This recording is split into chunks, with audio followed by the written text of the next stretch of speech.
Assalamualaikum warahmatullahi wabarakatuh.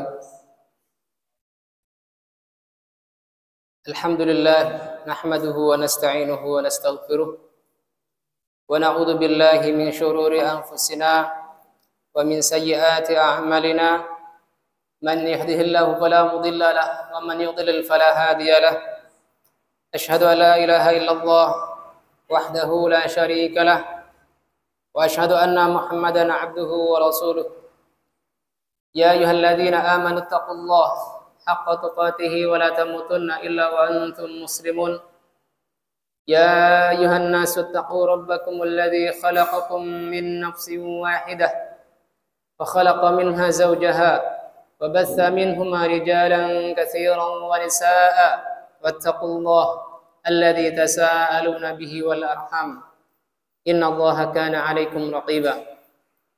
Ya ayyuhalladzina amanu taqullaha وقولوا قولا سديدا يصلح لكم أعمالكم ويغفر لكم ذنوبكم ومن يطع الله ورسوله فقد فاز فوزا عظيما. أما بعد فإن أصدق الحديث كتاب الله وخير الهدي هدي محمد صلى الله عليه وسلم وشر الأمور محدثاتها فإن كل محدثة بدعة وكل بدعة ضلالة wa kullu dhalalatin finnar. Jamaah Masjid Muhammad Ramadan, a'azzani Allah wa iyyakum, Bapak dan Ibu semuanya, yang semoga Allah Subhanahu wa taala menguatkan keislaman dan keimanan kita semuanya. Segala puji bagi Allah Subhanahu wa taala. Tak lupa saya ingatkan kepada diri saya pribadi maupun antum semuanya agar senantiasa bersyukur kepada Allah Subhanahu wa taala, yang mana Allah Subhanahu wa taala berfirman dalam surat Ibrahim, wa ta'adzana rabbukum la in syakartum la azidanakum wa la in kafartum inna adzabi lasyadid. Sesungguhnya Rabb kalian telah mengumumkan, la in syakartum la azidannakum, seandainya kalian bersyukur, pasti aku tambahkan nikmat tersebut untuk kalian. Wala in kafartum inna adzabi lasyadid. Akan tetapi apabila kalian kufur, maka sesungguhnya adabku, adab Allah Subhanahu wa taala adalah sangat pedih. Barangkali dengan bersyukur tersebut akan memudahkan kita mencapai doa-doa kita. Allah Subhanahu wa taala lebih mudah mengabulkan doa-doa kita dibanding ketika kita tidak ingat dengan nikmat-nikmat yang telah kita peroleh dan kita tidak menyukurinya. Salawat dan salam semoga senantiasa tercurah kepada uswah hasanah kita Nabi Muhammad sallallahu alaihi wasallam, yang mana hadis-hadis beliau kita pelajari tiap pekan. Yang semoga kita termasuk dari umat beliau yang mendapatkan syafaat beliau di yaumil qiyamah kelak, amin ya mujibas sailin. Kita masuk pada hadis ke-49, yang mana Al-Imam Abdul Ghani Al-Maqdisi rahimahullah ta'ala mengatakan, An Abdullah bin Abbas, dari Abdullah bin Abbas, semoga Allah meridhai keduanya, beliau mengatakan, a'taman nabiyyu bil isya. Nabi Shallallahu Alaihi Wasallam memasuki salat Isya pada waktu al-atamah, yaitu pada waktu malam yang melampaui dari hilangnya syafaq. Atamah itu artinya adalah akhara salat al-isya, mengakhirkan salat isya. Fa kharaja Umar, maka Umar bin Khattab radhiyallahu ta'ala anha keluar, faqala as-salatu ya Rasulullah. Beliau mengingatkan Rasulullah sallallahu alaihi wasallam untuk melaksanakan salat Isya, yaitu menghampiri kediaman Rasulullah sallallahu alaihi wasallam. Raqadan nisa'u wasibyan, yang mana saat itu keadaan para wanita dan anak-anak itu sudah tertidur. Maksud tertidur ini mengantuk ya. Sebagaimana nanti kita akan lihat di penjelasan hadis ini, yang mana maksud raqad dan nisa wasibyan adalah para wanita saat itu hadir menunggu sholat isya berjamaah, yang mana keadaan mereka tidak sekuat para lelaki untuk menunggu sholat sehingga sudah terkantuk-kantuk. Fa kharaja wa ra'suhu yaqtur, maka Nabi Shallallahu alaihi wasallam pun keluar dan kepala beliau basah. Ya, basah karena sehabis mandi janabah. Yaqulu, lalu beliau pun bersabda, laula an asyqa ala ummati aw 'alan nas, seandainya tidak memberatkan kepada umatku atau kepada manusia, la amartuhum bihadhihi shalah hadhihi sa'ah, pasti aku perintahkan kepada mereka salat ini, yaitu salat isya pada saat ini, yaitu pada saat sepertiga akhir, sepertiga malam pertama. Ada sepertiga pertama, sepertiga pertengahan, dan ada sepertiga terakhir. Nah, di sini Nabi Shallallahu Alaihi Wasallam sangat menginginkan diakhirkan salat isya seandainya tidak memberatkan umat Islam.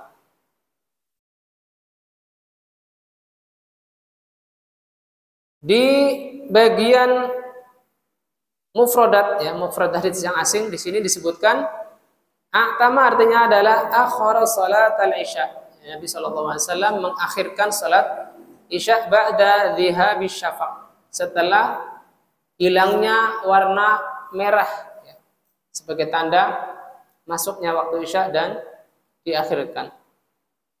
Fasallaha fi dhulumatil lail, dan beliau pun melaksanakan salat isya pada saat malam telah gelap gulita.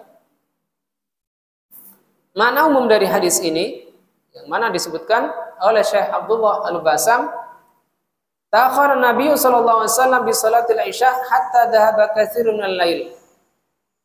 Nabi sallallahu alaihi wasallam mengundurkan salat isya sampai hilang, ya, dari awal malam, kebanyakan dari awal malam.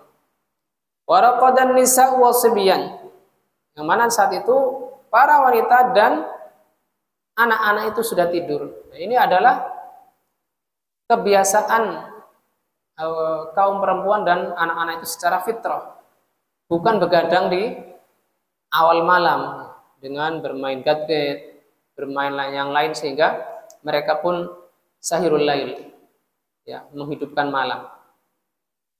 Mimman laisa lahum taqatun wala ihtimalun ala tulil nidhar, yang mana mereka tidak memiliki kemampuan dan tidak pula kemungkinan untuk terlalu lama menunggu ditegakkannya salat isya berjamaah di akhir sepertiga malam pertama. Faja'a ilaihi Umar bin Khattab radhiyallahu an, maka Umar bin Al-Khattab radhiyallahu taala anhu datang kepada Nabi sallallahu alaihi wasallam wa qala shalah, ya, beliau mengingatkan Nabi sallallahu alaihi wasallam untuk salat. Faqad raqada nisa'u wasibyan, dalam keadaan para wanita saat itu sudah terkantuk-kantuk dan begitu pula anak-anak. Raqada itu artinya nama, ya, tidur, tetapi tidur di sini maksudnya yang saya tangkap dari penjelasan Syekh Abdullah adalah tidur dalam rangka menunggu ditegakkannya salat isya berjamaah, jadi terkantuk-kantuk maksudnya. Fa kharaja Rasulullah sallallahu alaihi wasallam min baitihi ilal masjid wa ra'suhu yaqturu ma'un minal istighsal. Maka Nabi sallallahu alaihi wasallam keluar dari rumahnya menuju ke masjid dalam keadaan kepala beliau masih basah karena air dari mandi janabah. Wa qala mubayyinan annal afdala fil isya'i at-ta'akhkhuru, dan beliau menjelaskan bahwasanya yang utama dari pelaksanaan salat isya adalah diakhirkan atau diundur. Laulal masyaqqatu allati tunalu muntadhiris shalah, seandainya tidak menjadikan atau menimbulkan kesulitan yang akan menimpa orang-orang yang menunggu sholat. Laula an asyqa ala ummati la amartuhum bihadhihi shalah fi hadhihi sa'ah al-mutaakhirah. Seakan-akan beliau mengatakan, seandainya tidak memberatkan atas umatku, pasti aku perintahkan mereka sholat isya pada waktu akhir ini. Maksudnya waktu akhir dari sepertiga malam pertama, ya, bukan waktu akhir menjelang subuh, bukan. Lalu di sana ada perselisihan pendapat, ada perbedaan pendapat di kalangan ulama, mana yang lebih utama, atau apakah diawalkan melaksanakan salat isya ataukah diundurkan. Dikatakan oleh Syekh Abdullah di sini, ikhtalafal ulama fi salatil isya, halil afdalu taqdim atau ta'khir. Mana yang lebih utama, apakah diawalkan ataukah diakhirkan? Beberapa ulama berpendapat bahwasanya yang lebih utama adalah diawalkan. Mustadillina bi anna al-'adah al-ghaliba li Rasulillah sallallahu alaihi wasallam at-taqdim. Mereka berdalil bahwasanya kebiasaan Rasulullah sallallahu alaihi wasallam adalah mengawalkan pelaksanaan salat Isya. Walam yuakhirha illa fi awqatin qalilah. Beliau tidak mengundurkan, tidak menunda pelaksanaan salat Isya kecuali pada beberapa momen tertentu, dan itu tidak banyak. Li bayanil jawazi awil udri au lil udr. Mana pelaksanaan salat Isya diundur itu sebagai bentuk penjelasan Nabi sallallahu alaihi wasallam dengan kondisi beliau, bukan dengan lisan beliau, bahwasanya mengundurkan salat Isya secara berjamaah adalah boleh, atau karena sebab uzur. Karena ada sebab, mungkin beliau menerima tamu dan sebab-sebab yang lain. Walau kana ta'khiruha afdal lawadhaba alaihi. Seandainya diakhirkan itu adalah lebih utama, tentunya Nabi akan membiasakannya, bukan pada momen-momen tertentu saja. Ini pendapat pertama, bahwasanya salat Isya menurut mereka adalah lebih utama diawalkan ketika sudah masuk waktu Isya. Pendapat kedua, wadhabal jumhur ila an-nafdhala at-ta'khiru. Adapun mayoritas ulama berpendapat bahwasanya yang lebih utama adalah ditunda. Mustadillina bihadil ahadits sahihah al-katsirah. Mereka berdalil atau mengambil istidlal dari hadis ini, hadis yang kita bahas, dan hadis-hadis yang lain yang menyatakan bahwasanya lebih utama adalah mengakhirkan waktu Isya. Tentunya apabila tidak dijumpai adanya kesulitan atau memberatkan jamaah. Amma kaunuhu lam yudawwim ala ta'khiriha falam yamna'hu min dzalika illa khasyatu al-masyaqqah. Adapun kondisi beliau yang tidak mendawamkan, tidak mengkontinyukan penundaan salat Isya bukanlah hal yang menghalangi dari keutamaan penundaan salat Isya, melainkan karena apa? Khasyatal masyaqqah, karena khawatir beliau kalau ditunda-tunda adalah memberatkan jamaahnya, memberatkan makmum. Wa qad akhkharaha dzata lailatin fa qala innahu la waqtuha laula an asyqa ala ummati. Pada satu momen beliau mengakhirkan salat Isya lalu bersabda, innahu la waqtuha, inilah waktu yang utamanya, seandainya tidak memberatkan atas umatku. Ya, hadis ini sudah kita bahas pada pekan sebelumnya. Pelajaran dari hadis ke-49 ini, yang pertama adalah annal afdhala fil isya'i at-ta'khiru. At-ta'khiru, yang utama dalam pelaksanaan salat Isya adalah menundanya, tidak diawalkan.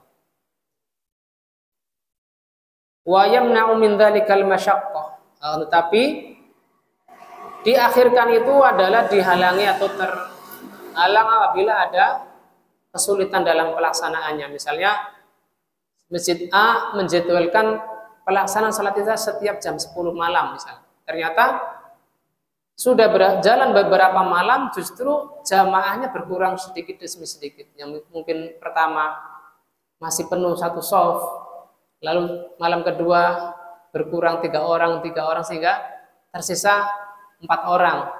Ketika ditanya mereka sholat di masjid lain, tentunya ini adalah kesulitan yang nyata yang dialami oleh para jamaah. Alasannya mungkin mau berniaga ataukah tidur di awal malam dan lain sebagainya, sehingga itu adalah udzur-udzur yang seharusnya diterima oleh pengurus masjid, sehingga tentunya diakhirkannya sholat isya secara berjamaah dengan mempertimbangkan apakah hal itu memberatkan jamaahnya atau tidak. Kemudian yang kedua, annal masyaqqata tusabbibul yusra was-suhulata fi hadhihi syari'atis samhah. Bahwasanya al-masyaqqah tajlibut taisir, ya. Ini adalah kaidah fiqhiyah. Kesulitan membawa kemudahan. Annal masyaqqata tusabbibul yusra was-suhulah.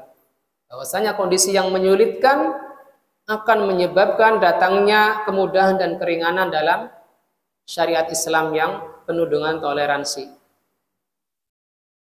Di antaranya adalah kasus ini, kasus diakhirkannya sholat isya berjamaah. Pelajaran ketiga, annahu qad yakunu irtikabul amali al-mafdul aula minal fadil. Terkadang amal yang tidak begitu utama didahulukan, didahulukan, ya, diutamakan dari amal yang keutamanya lebih besar. Idza qarana bihi aqwalun wa malabisat, dengan mempertimbangkan situasi dan kondisi. Semisal afdhalu dzikri qiraatul Quran. Sebaik-baik zikir adalah bacaan Al-Quran. Tetapi apabila kondisinya setelah selesai salat fardu, maka hendaknya yang utama itu diundurkan, yaitu diutamakan zikir setelah sholat. Karena situasinya belum tepat, bukan situasi yang mutlak, tetapi dikaitkan dengan ba'da sholat. Ini contoh yang semisal. Pelajaran keempat adalah kamalun syafaqatin Nabi sallallahu alaihi wasallam wa rahmatihi bi ummatihi. Ya, sempurnanya kepedulian dan kasih sayang Nabi sallallahu alaihi wasallam kepada umat Islam. Mana beliau tidak menginginkan umat ini diberikan hal-hal yang memberatkan mereka dari ajaran-ajaran Islam. Di antaranya adalah walaupun keutamaan sholat isya itu diundurkan, tetapi beliau seringnya adalah mengawalkan pelaksanaan sholat isya. Contoh lain adalah ketika para sahabat antusias untuk melaksanakan sholat tarawih, sholat tahajud di bulan Ramadan, tetapi beliau meninggalkannya karena khawatir justru akan diperintahkan, dan contoh-contoh lain. Kemudian pelajaran kelima, kaunu ba'dun nisa'i wasibyan yashhaduna jama'ata ma'an Nabi sallallahu alaihi wasallam. Ya, keadaan sebagian perempuan dan anak-anak yang mereka menghadiri salat berjamaah. Walaupun yang lebih utama bagi perempuan adalah salat di rumah masing-masing, tetapi ada kebolehan dari Islam apabila seorang perempuan ingin salat berjamaah adalah dibolehkan. Begitupun anak-anak. Ini menunjukkan semangatnya mereka dalam menghadiri jamaah salat, terutama pada saat Nabi Shallallahu Alaihi Wasallam saat itu masih hidup. Yang keenam, sarahatu Umar radhiyallahu anhu ma'an Nabi Shallallahu Alaihi Wasallam. Ya, keterbukaan Umar Ibnu Khattab radhiyallahu anhu bersama Nabi sallallahu alaihi wasallam. Liidlalihi, wasiqatihi min khuluqin Nabi sallallahu alaihi wasallam. Ya, karena sebab yakin dan percayanya Umar terhadap akhlak Nabi sallallahu alaihi wasallam. Walaupun Umar saat itu terus terang, terbuka menegur Nabi, tetapi beliau tidak khawatir Nabi itu akan marah. Nah, tidak khawatir Nabi sallallahu alaihi wasallam akan tersinggung dengan teguran Umar bin Khattab radhiyallahu anhu. Dan yang ketujuh adalah fihi dalilun ala tanbihil akabir lihtimali ghaflatin atau tahsili faidatin. Di dalamnya terdapat dalil untuk mengingatkan orang yang lebih tua. Orang yang lebih tua atau orang yang memiliki kedudukan. Dalam hal ini adalah Rasulullah SAW selaku imam. Diingatkan oleh Umar karena ada kemungkinan lupa atau memperoleh faidah atau ingin memperoleh faidah lain, sehingga sebagaimanapun hormatnya kita kepada seseorang karena kedudukan dia, jangan menjadikan kita membawa sikap pekewuh terlalu besar, ya, sehingga hal-hal yang tidak selayaknya ada pada seorang pemimpin itu didiamkan. Tentunya dengan penuh adab, ya, bagi kita yang ingin menyampaikannya, dengan cara tidak memalukannya dan adab-adab lain ketika mengingatkan orang yang memiliki kedudukan. Tapi kita masuk ke bab kedua, yang walaupun hal ini kita tidak selesaikan mungkin karena pembahasannya cukup panjang, cukup insyaallah. Bab 2 ini adalah bab fi syai'in min makruhatis shalah. Beberapa hal dari hal-hal yang memakruhkan sholat. Pada catatan kaki, Syekh Abdullah memberikan hasyiah, hadits tarjamatu wada'tuha. Ya. Bab ini, ya, penjelasan ini saya letakkan li'anna hadainil hadisaini mawdu'un mustaqillun yuhsanu ifraduhu. Ya. Hadis yang ada di dalam bab ini adalah pembahasan berbeda dari bab sebelumnya dan bab setelahnya, sehingga beliau menyendirikan pembahasannya dalam bab makruhatis shalah. Lalu beliau menjelaskan apa itu arti makruh. Al makruh inda al usuliyin, makruh menurut ulama usul yaitu ma yusabu tarikuhu wa la yu'aqabu fa'iluhu. Makruh adalah apa yang diberikan pahala orang yang meninggalkannya, meninggalkan perkara tersebut, wala yu'aqabu fa'iluhu, dan tidak dihukum, tidak dikenai dosa bagi orang yang mengerjakannya. Tentunya orang yang meninggalkan perkara tersebut dalam rangka mencari keridhaan Allah Subhanahu wa taala. Adapun orang yang meninggalkan perkara-perkara makruh hanya karena tidak berselera terhadap perkara tersebut, tentu tidak berdosa dan tidak pula mendapatkan pahala. Wa makruhatus shalah, dan hal-hal yang memakruhkan salat, asya'un tahulu bi kamaliha wa la tubtiluha. Sesuatu yang mengurangi kesempurnaan salat, mengurangi kesempurnaan salat berjamaah namun tidak membatalkan salatnya. Berbeda dengan mubtilatis shalah, hal-hal yang dapat membatalkan salat, merusak kesempurnaan salat dan juga membatalkan salat. Wa hiya katsiratun dzakara al-mu'allifu minha ma yatadammanuhu hadzal hadisain. Dan hal-hal yang memakruhkan salat itu banyak dan disebutkan oleh penulis, di antaranya adalah pada dua hadis berikut ini.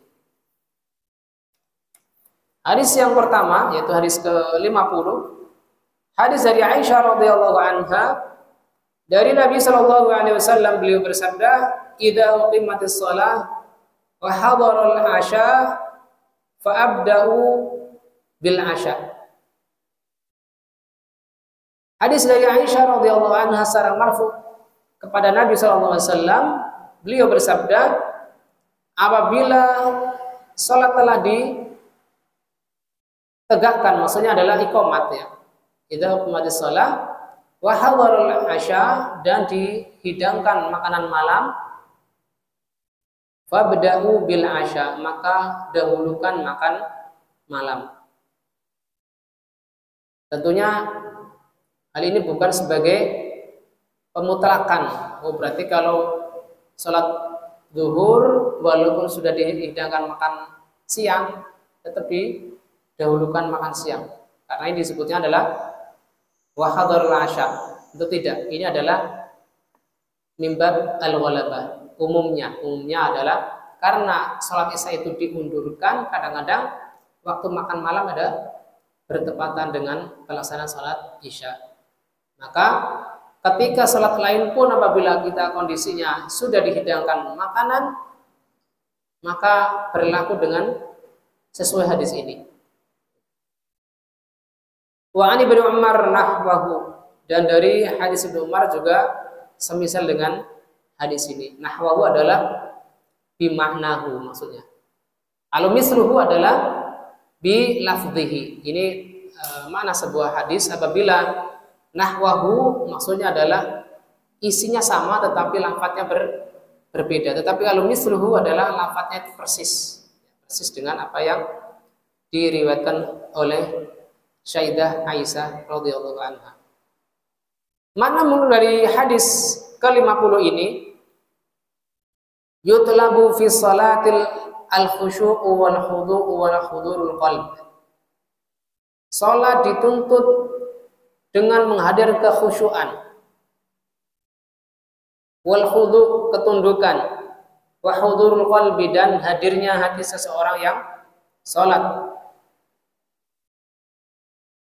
Li'anna dzalika huwa ruhus shalah, karena tiga hal ini, kekhusyuan, kemudian kekhuduan yaitu ketundukan, dan hadirnya hati orang yang salat adalah ruh bagi orang yang salat, bukan sekedar gerakan anggota badan saja.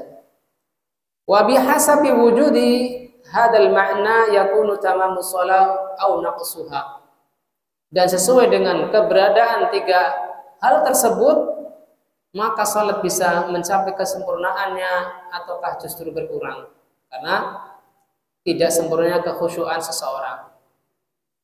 Fa idza uqimatis salatu wa ta'amu aw syarabu hadir fayambaghil al-bada'ah bil aqli wa syurbi hatta tankasira nahmatul musalli.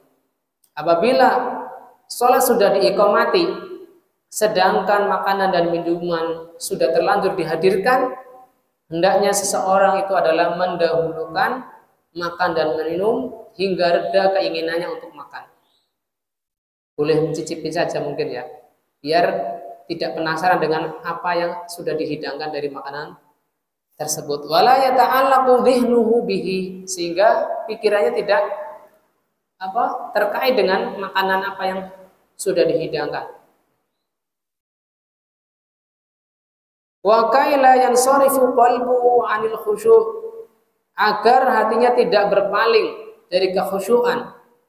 Alladzi huwa lubbus shalah, yang mana kekhusyuan ini adalah inti dari orang yang salat. Hadza ma lam yadhiqqa 'alaihi al-waqt, selama waktu pelaksananya masih panjang.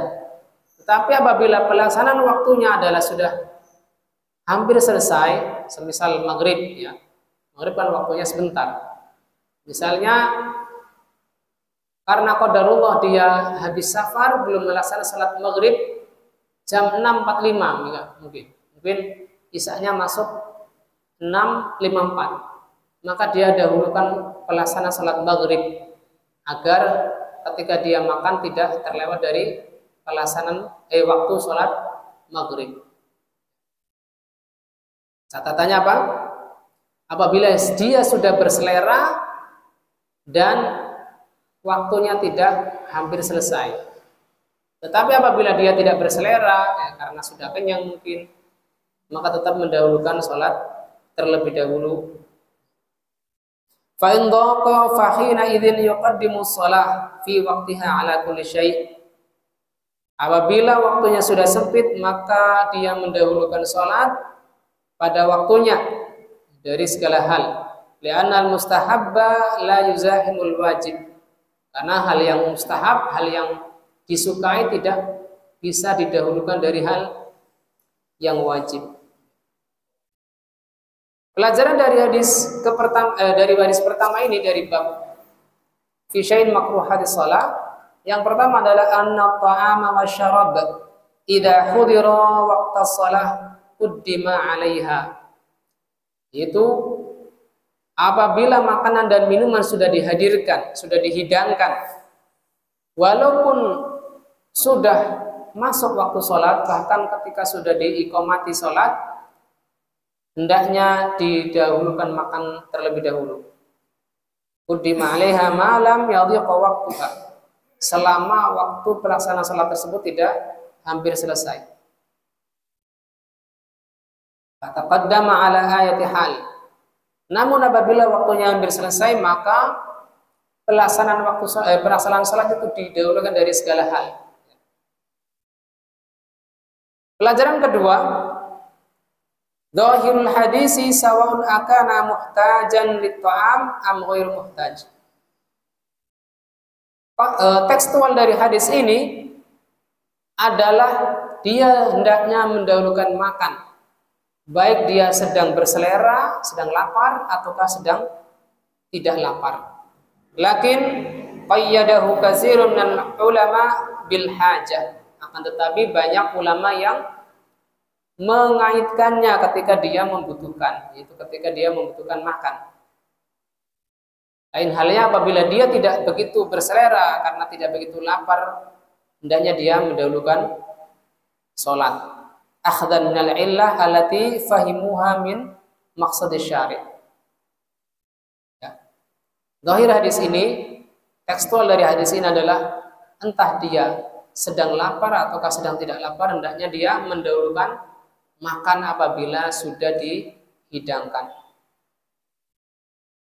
Kemudian yang ketiga, anna hudhurat ta'ami lil muhtaji ilaihi udhrun fi tarkil jamaah. Bahwasanya dihidangkannya makanan bagi orang yang membutuhkannya, bagi orang yang sudah menunggu-nunggu makanan tersebut adalah alasan syar'i untuk meninggalkan sholat berjamaah.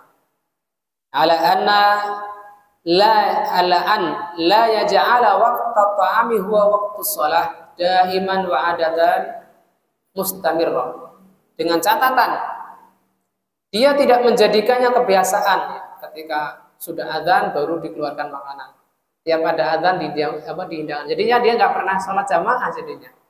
Karena kebiasaan punya alasan kalau tiap sholat jamaah saya lagi makan dan seterusnya, itu tidak selayaknya. Hendaknya bisa diatur. Apabila sudah sangat lapar, maka hendaknya diawalkan makannya sebelum terdengar adzan, ataukah sebaliknya diakhirkan makan malamnya sampai selesai melaksanakan sholat. Yang keempat, annal khusyu'a wa tarka syawaghil matlubun fi shalah. Kekhusyuan dalam sholat dan meninggalkan hal-hal yang menyibukkan dari bacaan sholat itu adalah dituntut, dibutuhkan ketika sholat.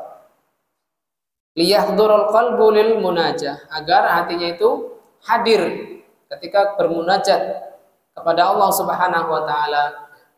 Apa saja yang bisa memalingkan hati seseorang dari kekhusyuan sholat, misal gambar di depannya ataukah suara musik di sekitar masjid, hendaknya diperingatkan untuk dinonaktifkan terlebih dahulu agar tidak menyibukkan hati seseorang yang sholat dari hadirnya kekhusyuan ketika sholat. Baik, kita masuk hadis ke 51. Qala al-Imam Abdul Ghani Al-Maqdisi rahimahullah ta'ala wa li Muslimin an Aisyah radhiyallahu anha qalat, dan pada lafaz Muslim dari Aisyah semoga Allah meridainya, beliau mengatakan sami'tu Rasulullah sallallahu alaihi wasallam yaqul, aku mendengar Rasulullah sallallahu alaihi wasallam bersabda, la salata bi hadratit ta'am wala wa huwa yudafi'uhu al-akhbasan. Tidak ada salat ketika makanan dihidangkan, dan tidak pula ada salat ketika seseorang itu menahan dua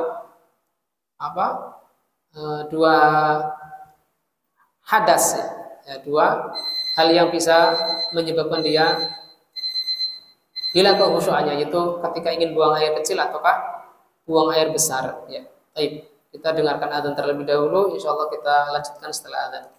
Wassallallahu ala nabiyyina Muhammadin wa ala alihi washabihi wasallam. Akhiru da'wana alhamdulillahirabbil alamin.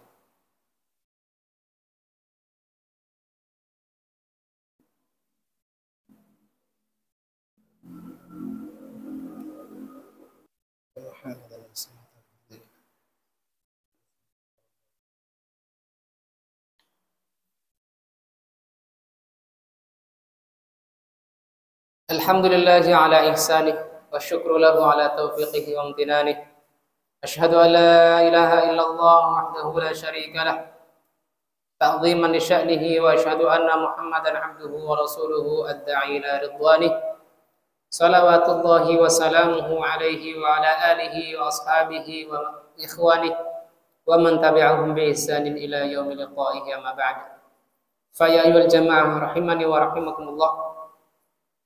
Al-Imam Abdul Ghani Al-Maqdisi selaku penulis Umdatul Ahkam, beliau menyebutkan pada hadis ke-51 dan pada lafaz Al-Imam Muslim dari Aisyah radhiyallahu anha, beliau mengatakan, aku mendengar Rasulullah sallallahu alaihi wasallam bersabda, la salata bi hadratit ta'am wala wa huwa yudafi'ul akhbasan. Tidak ada salat ketika makanan dihadirkan, dihidangkan, dan tidak pula ada salat ketika seseorang menahan dua najis, akhbasan. Makna umum dari hadis ini disebutkan oleh Syekh Abdullah bin Abdurrahman Al-Basam rahimahullah ta'ala, taqaddama fil hadis sabiq dzikru raghbati syari' al-aqidati fi huduril qalbi fi shalah baina yaday rabbih. Telah berlalu penjelasannya pada hadis sebelumnya, penyebutan motivasi syariat yang sangat ditekankan pada masalah hadirnya hati ketika sholat di hadapan Allah Subhanahu wa ta'ala.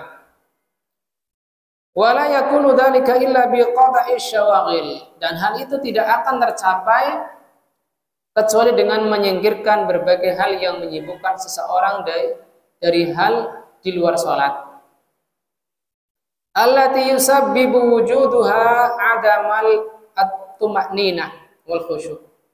Yang apabila asyawaghil itu apabila ada ketika salat,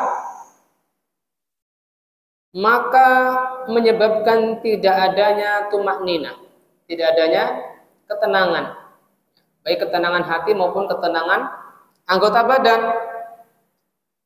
dan tidak pula ada kekhusyuan. Lihada, oleh karena itu, fa inna syari' yanha 'anis salati bi hadratit ta'am. Syariat Islam melarang pelaksanaan salat bagi seseorang ketika bagi dia sudah dihidangkan makanan. Alladzi nafsul musalli tatawaqqal ilaihi wa qalbuhu muta'alliqun bihi. Yang jiwa seorang yang salat itu akan menginginkan hidangan tersebut dan hatinya akan terkait dengannya. Wa kadzalika yunha 'anis salati ma mudafa'atil akhbatsaini. Begitu pula seseorang dilarang dari melaksanakan salat ketika dia menahan dua najis, akhbasan. Alladaini huma al-baulu wal gha'id. Yang keduanya adalah kencing dan buang air besar. Li'anna salatal haqin awil haqib ghairu tammah. Haqin dan haqib dijelaskan di sini. Haqin adalah man ihtabasa baulahu, orang yang menahan kencingnya. Dan haqib adalah man ihtabasa ghaituhu, orang yang menahan buang air besarnya. Tentunya ini adalah ketika kondisinya sangat mendesak sekali ya. Misal lagi terkena diare, tentunya sangat susah untuk menahan dan khawatir apabila ditahan bisa mengotori masjid karena terlanjur keluar sebelum sampai di toilet. Dan itu hal yang mati, terutama anak-anak. Maka sholatnya orang yang hakim dan hakim itu tidak sempurna. Bin syighali khatirihi bimudafa'atil adab. Karena hatinya sudah tersibukkan untuk menahan hal yang bisa menyakitkannya. Kemudian kita masuk pada perbedaan ulama. Disebutkan oleh Syekh Abdullah, akhadha bi dhahiril hadisi adh-dhahiriyatu wa Syekhul Islam Ibnu Taimiyah falam yusahhihu as-shalah. Ya, kelompok dhahiriyah, kelompok tekstualis ya, terutama dalam ini diketuai oleh Abu Daud Adh-Dhahiri, kemudian diikuti oleh Ibnu Hazm.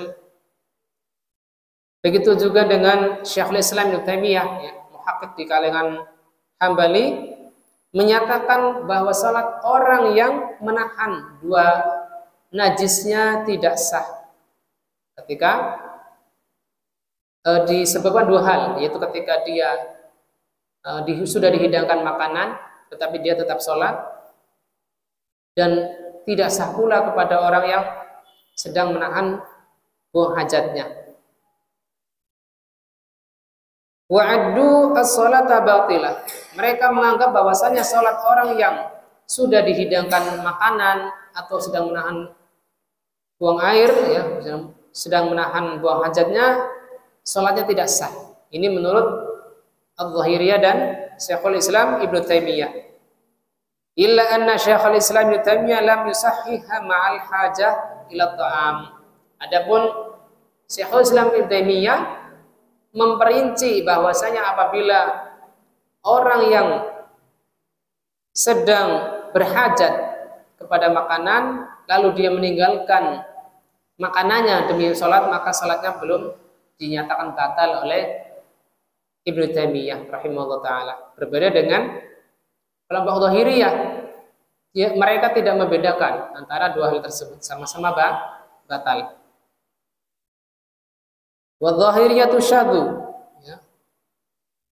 Dhahiriyah mengeluarkan pendapat yang syadz itu ganjil, ya. Berbeda dengan jumhur ulama. Falam yusahhiha mutlaqan,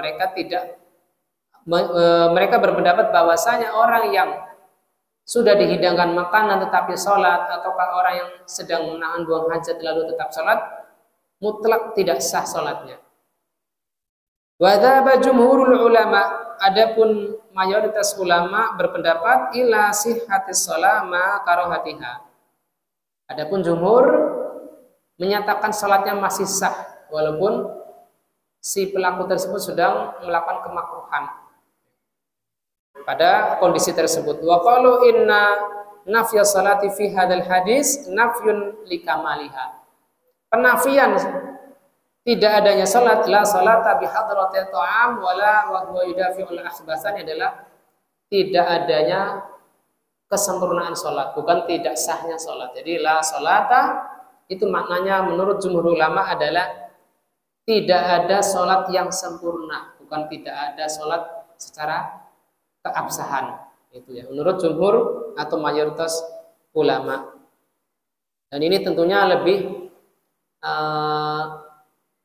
ikhtiyat ya bagi kita ambil dari pendapat jumhur ulama.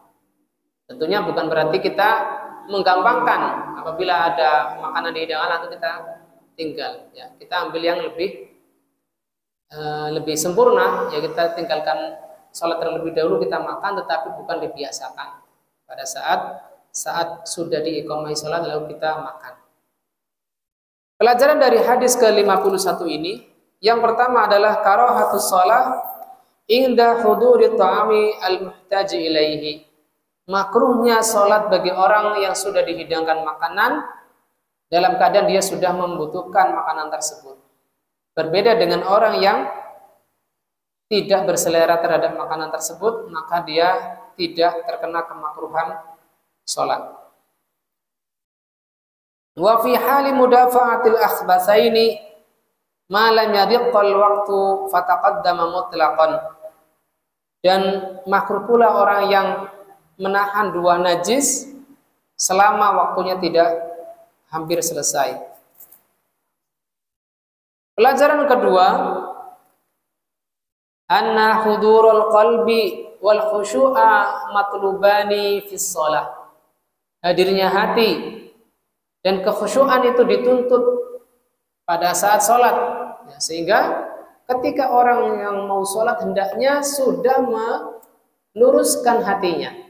Jangan lagi memikirkan hal-hal yang menyibukkan hatinya di luar sholat, apakah berkaitan dengan makanan, berkaitan dengan pelajaran, berkaitan dengan tontonan dan seterusnya.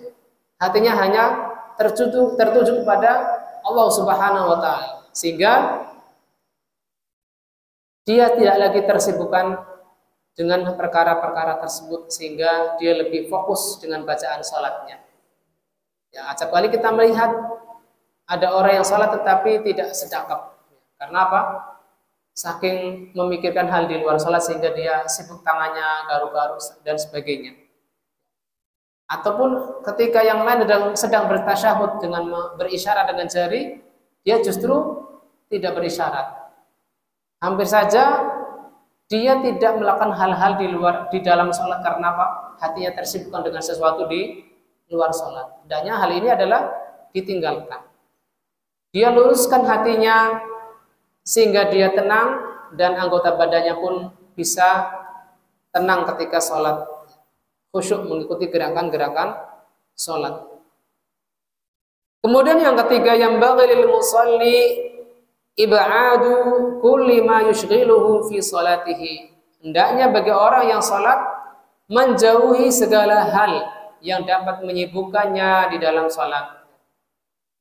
Semisal baju yang tidak nyaman, atau melihat-lihat ke depan, atau melihat jam dan lain sebagainya, sehingga perhatiannya terpalingkan dari memperhatikan bacaan-bacaan salatnya.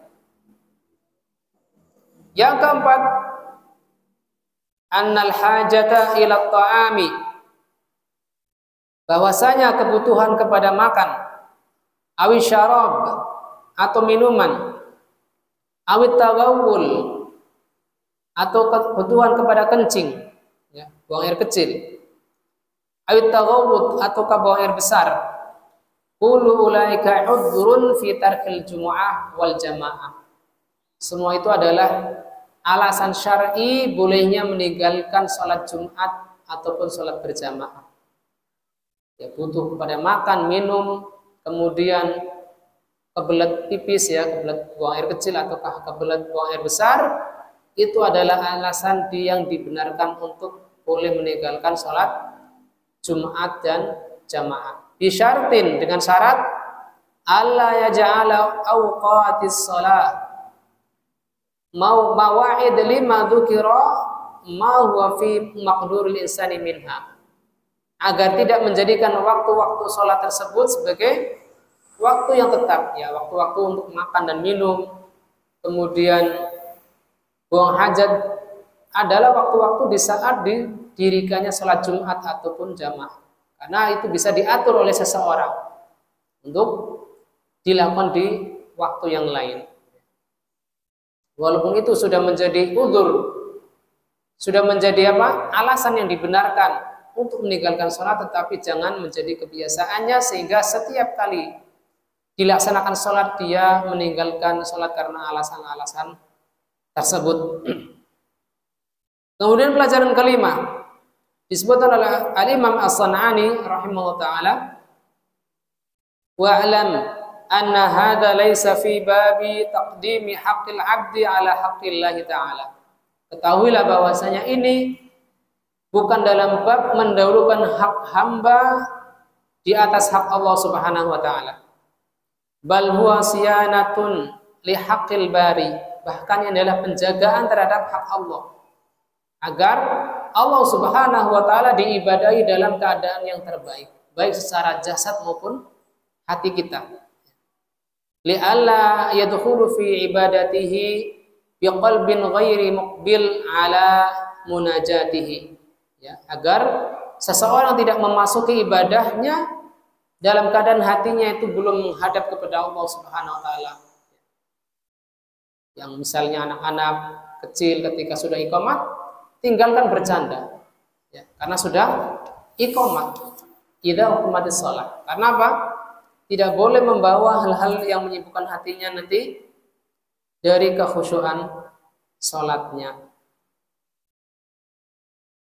Kemudian yang keenam, fassara ba'dhum al-khusyu'a. Sebagian ulama menafsirkan atau menjelaskan al-khusyu'a bi annahu majmu'un minal khaufi was sukun. Khusyuk adalah gabungan dari rasa takut dan ketenangan. Khusyuk adalah gabungan dari rasa takut seseorang dan ketenangannya. Wa huwa ma'na yaqumu fin nafsi yadharu minhu sukunun fil a'dha yulaimu maqsudal ibadah, yaitu makna yang tegak ya pada saat jiwa lebih nampak pada dirinya itu ketenangan pada anggota badannya yang sesuai dengan maksud ibadah. Maksudnya tenang adalah tenang sesuai dengan gerakan-gerakan sholat, tidak banyak bergerak. Karena banyaknya bergerak dari anggota badan seseorang itu menunjukkan hatinya itu tidak sedang ada ketenangan. Kemudian tambahan faidah dari hadis ke-51 ini oleh Syekh Abdullah Al-Basam, qala ulama as-salatu munajatun lillahi ta'ala. Ini lebih bersifat nasihat ya. Salat adalah munajat. Munajat itu artinya berbisik. Berbisik kepada Allah Subhanahu wa taala. Fa kaifa takunu ma'al ghaflah? Bagaimana salat dilaksanakan dalam keadaan seseorang itu lalai? Dan bahkan mungkin saat dulu saya masih ngajar, ada yang anak-anak sholat itu sama sekali tidak membaca bacaan sholat, ya, hanya ikut gerakan-gerakan saja. Hatinya tidak hadir sehingga tidak tergerak untuk membaca bacaan-bacaan sholat yang sudah dia hafal ketika di kelas. Dan ini adalah kelalaian yang sangat besar. Wa qad ajma'al ulama ala annahu laisa lil 'abdi illa ma aqila minha. Dan para ulama bersepakat bahwasanya sholat itu tidak diwajibkan bagi seorang hamba melainkan orang yang berakal, orang yang gila, orang yang sedang pingsan itu tidak diwajibkan. Berdasarkan firman Allah, wa aqimis sholata lidzikri, dan ditegakkanlah sholat untuk mengingatku, untuk mengingat Allah Subhanahu wa taala. Sedangkan orang yang tidak berakal tentunya tidak mampu untuk mengingat Allah Subhanahu wa taala. Dan firman Allah taala, wala takum minal ghafilin, dan janganlah kalian termasuk orang-orang yang lalai. Terlebih lalai ketika salat. Walima rawahu Abu Dawud wan Nasa'i wa Ibnu Hibban marfu'an, dan berdasarkan hadis yang diriwayatkan oleh Abu Dawud, An-Nasa'i dan Ibnu Hibban secara marfu', ya, disandarkan lafadznya kepada Rasulullah SAW, innal abda la yusalli salata la yuktabu lahu usyuruha wala sudusuha. Sesungguhnya seorang hamba benar-benar melaksanakan salat, tidaklah dia ditulis pahala untuknya melainkan 1/10-nya. Ya. La yuktabu lahu usyuruha, tidak dituliskan untuknya walaupun sekedar 10 dari pahala sholat, wala sudusuha, dan apalagi 1/6-nya, ya, berarti lebih kecil dari 1/10. Karena apa? Karena terhilangkannya dari dirinya kekhusyuan ketika sholat, naudzubillah. Fas-sholatu innama furidat liiqamati dzikrillah. Dan di antara hikmah wajibkan sholat adalah agar mengingat Allah Subhanahu wa taala.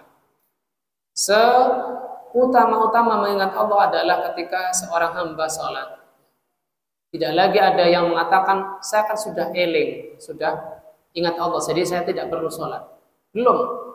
Engkau belum sampai pada mengingat Allah dengan puncak mengingat Allah ketika belum melaksanakan sholat.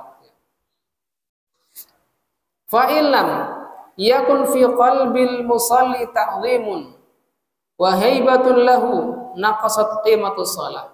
Apabila seorang yang sholat pada hatinya tidak ada pengagungan dan tidak pula kehadiran hatinya mengagungkan Allah Subhanahu wa taala, maka nilai salatnya itu akan berkurang. Wa hudurul qalbi huwa tafrighuhu min kulli ma huwa mulabisulahu. Dan hadirnya hati seseorang ketika salat, mengingat dirinya adalah berhadapan kepada Allah Subhanahu wa taala, adalah dengan mengosongkan hatinya dari hal-hal yang dapat menyibukkannya.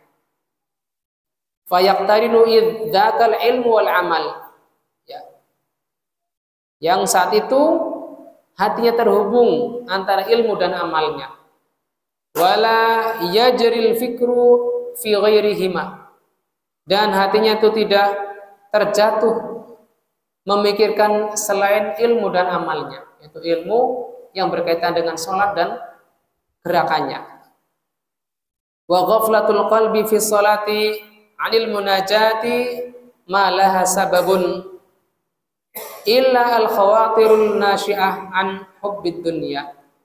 Dan kelalaian hati ketika salat dari bermunajat kepada Allah Subhanahu wa taala, tidak ada hal yang dapat menyebabkannya melainkan pikiran-pikiran yang muncul dari kecintaannya terhadap dunia. Kecintaan yang terlampau besar terhadap dunia sehingga terbawa ketika sholatnya. Semoga Allah Subhanahu wa taala meluruskan hati-hati kita sehingga bisa menghadirkan hati dengan sepenuh kekhusyuan ketika kita sholat menghadap kepada Allah Subhanahu wa taala, sehingga kita memperoleh pahala sholat minimal hanya setengahnya. Sepertiga juga besar ya. As-sulusul katsir. Sepertiga dari pahala sholat saja sudah besar, apalagi kita bisa meraih setengah pahala dari sholat yang kita kerjakan, itu lebih besar lagi ya. Nasallallahu sadat wa taufik. Mungkin ini saja bisa kita bawakan malam ini. Saya tidak melanjutkan bab auqatun nahyi adalah karena hadisnya cukup panjang dibahas, maka kita insyaallah bahas pada pekan setelahnya insyaallah taala. Kurang lebihnya mohon maaf. Kita tutup dengan doa kafaratul majlis. Subhanakallahumma wa bihamdik, asyhadu an la ilaha illa anta, astaghfiruka wa atubu ilaik. Wa sallallahu ala nabiyyina Muhammadin wa ala alihi wa sahbihi wasallam. Wa akhiru da'wana alhamdulillahi rabbil alamin. Wassalamu alaikum warahmatullahi wabarakatuh.